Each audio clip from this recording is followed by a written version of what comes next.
नमस्कार, मी स्नेहल पाटकर. बुलेटिनमध्ये तुमचं सगळ्यांचं स्वागत आहे. पाहूयात काय चाललंय राज्यात आणि देशात. बातम्या वेगवान स्वरूपात पुढच्या अर्ध्या तासात आमच्या स्पीड न्यूज बुलेटिनमध्ये. जोपर्यंत सोनिया गांधी, शरद पवार आणि उद्धव ठाकरे यांचा निर्णय आहे तोपर्यंत हे सरकार चालणार असल्याचं वक्तव्य उपमुख्यमंत्री अजित पवार यांनी केलंय. तसंच कोणाला काय म्हणायचं यावर मी बोलणार नाही, परंतु आम्ही व्यवस्थित अर्थसंकल्प सादर केला असल्याचंही ते म्हणाले. तसंच एसटीचा विषय काल मिटलेला आहे. एसटी कर्मचाऱ्यांनी आता आत्महत्या न करता कामावर रुजू व्हावं असं आवाहनही त्यांनी केलंय.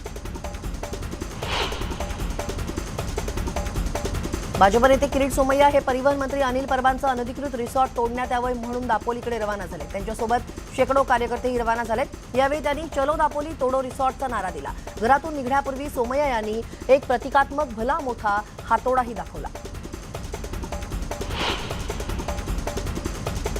पेट्रोल आणि डिझेलच्या वाढत्या किमतींपासून जनतेला दिलासा मिळण्याची आशा आता दिसत नाहीये. आता पुन्हा एकदा पेट्रोल आणि डिझेलच्या दरात 80 ते 86 पैशांनी वाढ करण्यात आली आहे. मुंबईमध्ये शुक्रवारच्या तुलनेत पेट्रोलच्या किमतीत शुक्रवारच्या तुलनेमध्ये 84 पैशांनी वाढ झाली. आता मुंबईत पेट्रोलचे दर 112 रुपये 51 पैसे प्रति लिटर इतके आहेत. राज्यातील वाऱ्याचा वेग मंदावल्यानं पुन्हा एकदा तापमानाचा पारा चांगलाच वाढण्याची शक्यता हवामान विभागानं व्यक्त केली आहे. सोमवारपासून राज्यभरातील वातावरण कोरडे होणार असून उष्णतेची लाट आणखी तीव्र होणार असल्याचा अंदाज आहे. राज्यभरातील बहुतांश शहरांमधील कमाल सरासरी तापमान 40 ते 41 अंशांवर जाणार असल्याचा अंदाजही व्यक्त करण्यात आला आहे. वर्धा जिल्ह्यात गेल्या 4 दिवसांपासून तापमान 40 अंश सेल्सिअसवरती स्थिर झालंय. मागील आठवड्यात 42 अंशांवरती गेलेलं तापमान 2 अंशांनी कमी झालं असलं तरी उकाडा जाणवू लागल्यानं सामान्य माणूस चांगलाच हैराण होताना दिसतोय. मध्य रेल्वेवर उद्या 12 तासांचा मेगा ब्लॉक घेण्यात येणार आहे. दिवा स्थानकाजवळ विविध तांत्रिक कामांसाठी हा मेगा ब्लॉक घेण्यात येणार आहे. ठाणे ते कल्याण अप डाऊन जलद मार्गावरती सकाळी 9 ते रात्री 9 असा 12 तासांचा मेगा ब्लॉक असेल. पुण्यात चक्क बनावट सनदी अधिकाऱ्यांच्या नावानं स्पर्धा परीक्षांची सदोष पुस्तकं खपवली जात असल्याचा धक्कादायक प्रकार समोर आलाय. या फसवणुकीविरोधात विश्रामबाग पोलीस ठाण्यात रीतसर तक्रार देखील दाखल करण्यात आली आहे. अर्थसंकल्पीय अधिवेशन संपल्यानंतर सर्वच राजकीय पक्षांनी आता आपला मोर्चा कोल्हापूरच्या निवडणुकीकडे वळवलाय. राज्यात होणारी ही एकमेव निवडणूक असून प्रचार सभांना सुरुवात होण्यापूर्वीच प्रतिष्ठेची बनली आहे. अधिवेशन संपल्यानंतर आता या निवडणुकीच्या प्रचारात नेत्यांचं नियोजन असून उद्या भाजपचे 30 आमदार कोल्हापुरात दाखल होणार आहेत. राष्ट्रवादी काँग्रेसचे अध्यक्ष शरद पवार हे काल बारामती दौऱ्यावरती होते. या ठिकाणी विविध जिल्ह्यातून आलेल्या महिला सरपंच आणि शेतकरी सहलीसाठी आले होते. यावेळेस पवार यांनी स्वतः गाडी थांबवून या सर्वांची विचारपूस केली. एवढंच नाही तर सर्वांनी पवारांसोबत फोटो देखील काढले. दौंडच्या भीमा नदी पात्रात मागील काही दिवसांपासून वाळू माफियांनी हायड्रोलिक बोटीच्या साह्यानं बेकायदेशीर वाळू उपसा करत हैदोस घातला होता. न्यूज 18 लोकमतनं सातत्यानं ही बातमी लावून धरली होती. आता न्यूज 18 लोकमतच्या बातमीनंतर महसूल आणि पोलिसांना जाग आली आहे. एका संयुक्त कारवाईत तब्बल 1,33 लाखांचा मुद्देमाल जप्त करण्यात आलाय. मुंबईत कोरोना नियंत्रणात आल्यानं बहुतांश निर्बंध शिथिल झालेले आहेत. त्यातच सध्या मुंबईत कोरोनाच्या अत्यवस्थ रुग्णांची संख्या 1 वर आली आहे, तर उपचाराधीन रुग्णांची संख्या 258 इतकी आहे. त्यामुळे मुंबईची कोरोनामुक्तीकडे वाटचाल सुरू असल्याचं चित्र आहे. धारावी झोपडपट्टी जवळपास कोरोनामुक्त झाल्यात जमा आहे. धारावीत गेल्या 25 दिवसात एकही कोरोना रुग्ण आढळून आलेला नाहीये. शिवाय उपचाराधीन रुग्ण संख्या देखील 0 आहे. त्यामुळे मुंबई महापालिकेच्या कोरोना विरोधातील 2 वर्षांच्या लढ्याला मोठं यश आलंय. रशिया आणि युक्रेनमधील युद्धानं खत निर्मितीसाठी आवश्यक कच्च्या मालाच्या आयातीवरती परिणाम झालेला आहे. खतांचा जागतिक पुरवठा विस्कळीत होत असल्यामुळे खतांचे दर वाढण्याची शक्यता तज्ज्ञांनी व्यक्त केली आहे. येत्या काळात खताचा तुटवडा निर्माण होऊन किमती वाढण्याच्या भीतीपोटी शेतकरी शेतमालाची विक्री करून आवश्यक खतांचा साठा करतायत. अकोला जिल्ह्यातल्या अकोट बाजार समितीमध्ये कापसाला 12,000 रुपये भाव मिळाला. हा भाव आतापर्यंतचा सर्वोच्च असल्यानं शेतकऱ्यांमध्ये आनंदाचं वातावरण आहे. गेल्या काही वर्षांमध्ये राज्यात कापूस उत्पादन मोठ्या प्रमाणात घटलंय. त्यामुळे कापसाला दरवाढ मिळाल्यानं उत्पादन वाढण्याची शक्यता आहे. चीन, कोरिया इत्यादी देशांमध्ये रुग्णसंख्या वाढत असल्यामुळे आपल्याकडे सतर्कता बाळगण्याच्या सूचना राज्याच्या आरोग्य विभागानं जिल्ह्यांना दिल्या आहेत. यात इन्फ्लुएन्झा किंवा अन्य श्वसनाचे आजार असलेल्या रुग्णांच्या कोरोना चाचण्या करण्याच्या सूचना विभागानं दिल्या आहेत. संसर्ग प्रसार वाढू नये यासाठी ही दक्षता घेतली जाते. मुंबईत औषधांना दाद न देणाऱ्या म्हणजेच औषध प्रतिरोधी क्षय रुग्णांचं प्रमाण दिवसेंदिवस वाढत आहे. 2021 मध्ये 5,861 रुग्ण नव्याने आढळले. 2020च्या तुलनेत हे प्रमाण सुमारे 23% वाढलंय. गोरेगाव मुलुंड जोड रस्ता मात्र गेल्या 4-5 वर्षांपासून रखडलेला आहे. विविध परवानग्या, प्रकल्पाच्या मार्गावरती असलेली अनधिकृत बांधकामं यामुळे हा प्रकल्प रखडलेला आहे. या प्रकल्पांतर्गत असलेली रुंदीकरणाची कामं 2023 मध्ये पूर्ण होणं अपेक्षित आहे. मुंबईतील 4 प्रादेशिक परिवहन कार्यालयामध्ये महत्त्वाची पदं रिक्त आहेत. अपुऱ्या मनुष्यबळामुळे कामाचा खोळंबा होऊ लागलाय. काही वर्ष ही पदं भरण्यातच आलेली नाहीयेत. परिणामी कार्यरत कर्मचाऱ्यांवरच कामाचा अतिरिक्त भार पडतोय.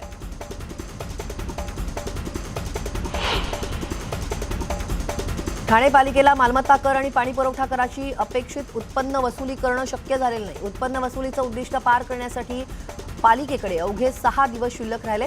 या कालावधीत मालमत्ता कराची 99 कोटी रुपयांची तर पाणी देयकांची 73 कोटी रुपयांची वसुली बाकी आहे.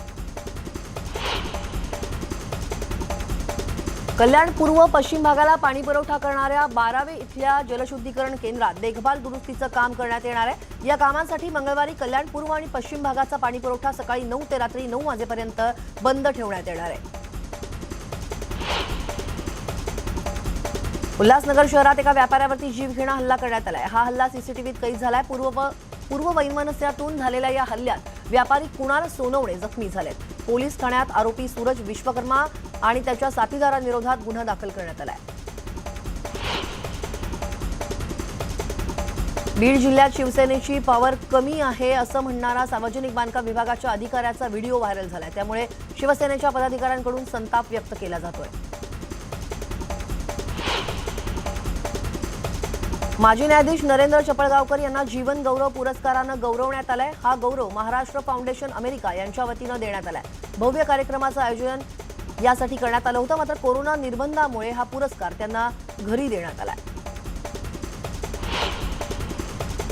गुढीपाडव्याच्या मुहूर्तावरती पांडुरंगाचं चरणस्पर्श दर्शन सुरू करू द्या, अन्यथा हजारो भाविक भक्तांसह थेट गाभाऱ्यात प्रवेश करणार असल्याचा इशारा भाजपा आध्यात्मिक आघाडीचे अध्यक्ष तुषार भोसले यांनी दिला. मुंबईतील नरिमन पॉइंट, चर्चगेट, कुलाबा परिसरातील काही निवडक रस्ते पाण्याची फवारणी करून स्वच्छ करण्याचा निर्णय पालिकेनं घेतलाय. यासाठी पादचारी वाहतुकीला अडगळ ठरणारं साहित्य हटवून रस्ते मोकळे करण्यात येणार आहेत. या कामाला गेल्या आठवड्यापासून सुरुवात झाली आहे. पुणे जिल्ह्यातील मंचर इथल्या कृषी उत्पन्न बाजार समितीसमोर माल वाहतूक करणाऱ्या 4 चाकीचा हँडब्रेक न लावल्यामुळे गाडी थेट रिव्हर्स आली. यामुळे पुणे नाशिक महामार्गावर मोठा अपघात होता वाचलाय. सुदैवानं या घटनेमध्ये कोणतीच जीवितहानी झालेली नाहीये. मुंबई पुणे यशवंतराव चव्हाण द्रुतगती मार्गावर खोपोली गावच्या हद्दीत पहाटे केमिकल टँकर रसायन मार्गावरती पडलं.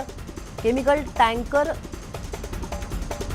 घसरला आणि मग त्यातलं जे रसायन आहे ते या महामार्गावरती पडलं. त्यामुळे या 2 अवजड वाहनं रस्त्यावरून उलटली. त्यामुळे मुंबईवरून पुण्याला येणारी वाहतूक ही धीम्या गतीनं सुरू होती. रस्त्यावर सांडलेलं रसायन स्वच्छ करण्याचं आवाहन कर्मचाऱ्यांसमोर आहे.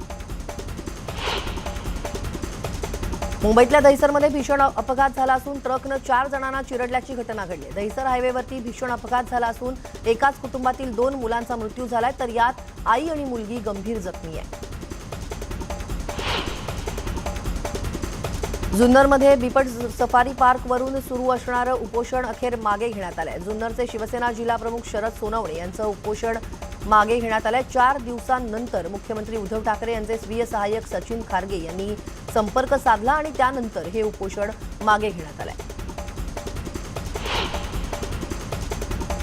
बुलढाणा जिल्ह्यातील शेगावमध्ये विदर्भस्तरीय ओबीसी मेळाव्याचं आयोजन करण्यात आलंय. त्यासाठी गोवा येथील भव्य मंडप टाकण्यात येतोय. तब्बल 70,000 स्क्वेअर फूटमध्ये हा मंडप साकारण्यात येत असून येत्या 28 मार्चला ओबीसी मेळावा होणार आहे.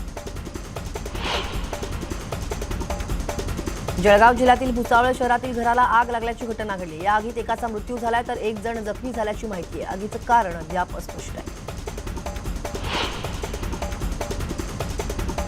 उल्हासनगरमधील एका जीन्स कारखान्याला रात्रीच्या सुमारास भीषण आग लागली. कॅम्प नंबर 3 भागातील पेलुमल कंपाऊंडमध्ये जीन्सचा मोठा कारखाना आहे. आगीत कारखाना जळून खाक झालाय. भंडारा जिल्ह्याच्या मोहाडीत पिसाळलेल्या कुत्र्याची दहशत पाहायला मिळाली असून या पिसाळलेल्या कुत्र्यानं 6 लोकांचा चावा घेतला। यात एका चिमुकल्यासह वृद्धाचा देखील समावेश आहे आणि 6 लोक गंभीर जखमी झालेत। चाळीसगावमधील महावितरणच्या अधिकाऱ्याला ग्राहकानं शिवीगाळ केल्याचा प्रकार समोर आलाय। कक्ष 2 चे सहाय्यक अभियंता भरत उकलकर यांना शहरातील इंदिरानगरमध्ये राहणाऱ्या धनराज पाटील यांनी शिवीगाळ करत मारहाण केल्याचा व्हिडिओ व्हायरल झालाय। जुन्नरमध्ये पुन्हा एकदा बिबट्याचं दर्शन घडल्यानं शेतकऱ्यांमध्ये भीतीचं वातावरण आहे। अनेक वेळा उसात फिरणारा बिबट्या राजरोसपणे द्राक्षबागेत सुद्धा पाहायला मिळतोय। हे बिबटे आता इतके माणसाळलेत की त्यांना कुणाची भीती वाटत नाहीये। नंदकिशोर चतुर्वेदी विरोधात आता ईडी कोर्टात जाणार आहे। नंदकिशोर चतुर्वेदीच्या विरोधात अजामीनपात्र वॉरंट जारी करा अशी मागणी ईडी कोर्टात करणार असल्याची माहिती सूत्रांनी दिली आहे। समन्स बजावल्यानंतरही त्यांच्या वतीनं किंवा त्यांच्या लीगल टीमनेही कोणताच संपर्क ईडीला केला नसल्यानं ईडी कोर्टात धाव घेणार आहे।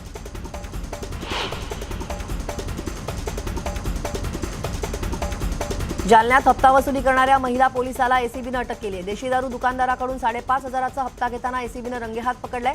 महिला पोलीस नाईक सुनीता कांबळे असं अटक करण्यात आलेल्या महिलेचं नाव आहे। जालना शहरातील एका अधिकृत परवानाधारक देशी दारू दुकानात बायपास रोडनं नियमित दारू येते। या दुकानात जाणारी दारू मस्तगड पोलीस चौकीचे हवालदार वसंत रत्न पारखे आणि महिला पोलीस नाईक सुनीता कांबळे यांनी काही दिवसांपूर्वी पकडली होती। त्यावेळी देवाणघेवाण करून ही दारू सोडवण्यात आली होती।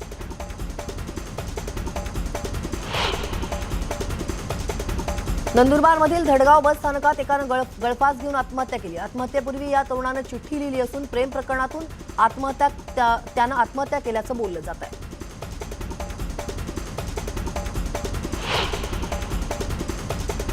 आणि यासोबतच स्पीड न्यूज मध्ये वेळ झाली एका छोट्याशा ब्रेकची। ब्रेकनंतर इतरही काही घडामोडींचं पुन्हा भेटूयात, पण एक महत्त्वाची आठवण ते म्हणजे कोरोनाचा प्रादुर्भाव काहीसा कमी झाला असला तरी तुमची आणि तुमच्या कुटुंबियांची काळजी घ्या आणि त्यासाठी घराबाहेर पडताना मास्क वापरा आणि वेळोवेळी हातही निर्जंतुक करा। एका ब्रेकनंतर पुन्हा भेटूया।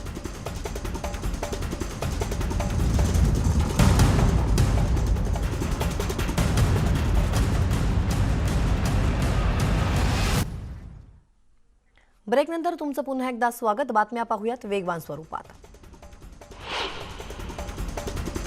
योगींच्या मंत्रिमंडळामध्ये काही नव्या चेहऱ्यांचा समावेश करण्यात आला असून आधीच्या सरकारमधील तब्बल 26 मंत्र्यांना डच्चू देण्यात आलाय। योगी आदित्यनाथ यांच्या सरकारमध्ये 2 उपमुख्यमंत्री असतील। केशव प्रसाद मौर्य आणि ब्रजेश पाठक यांच्याकडे उपमुख्यमंत्रीपद देण्यात आलंय। आयपीएल क्रिकेटच्या 15व्या हंगामाला आजपासून सुरुवात होतीये। एकूण 10 संघांमध्ये क्रिकेटचे हे युद्ध रंगणार असून एकमेकांचा पराभव करण्यासाठी सर्व संघ पूर्ण ताकदीनं मैदानात उतरणार आहेत। मुंबईमधील वानखेडे स्टेडियमवरती संध्याकाळी 7:30 वाजता हा सामना रंगणार आहे।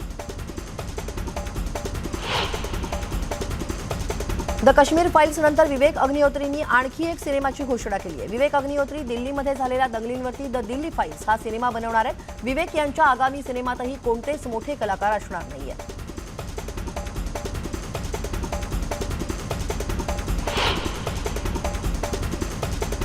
आणि यासोबतच स्पीड न्यूज मध्ये वेळ झाली इथेच थांबण्याची। ताज्या बातम्यांच्या अपडेटसाठी लॉग ऑन करायला विसरू नका। news18locomat.com वर आमच्या फेसबुक आणि ट्विटर पेजला देखील फॉलो करा। आमच्या यूट्यूब चॅनलला सबस्क्राईब करा आणि थोड्याच वेळात महत्त्वाच्या घडामोडींसह पाहूयात मुद्दा महाराष्ट्राचा। माझी सहकारी श्वेता सोबत। पहा फक्त News18 लोकमत।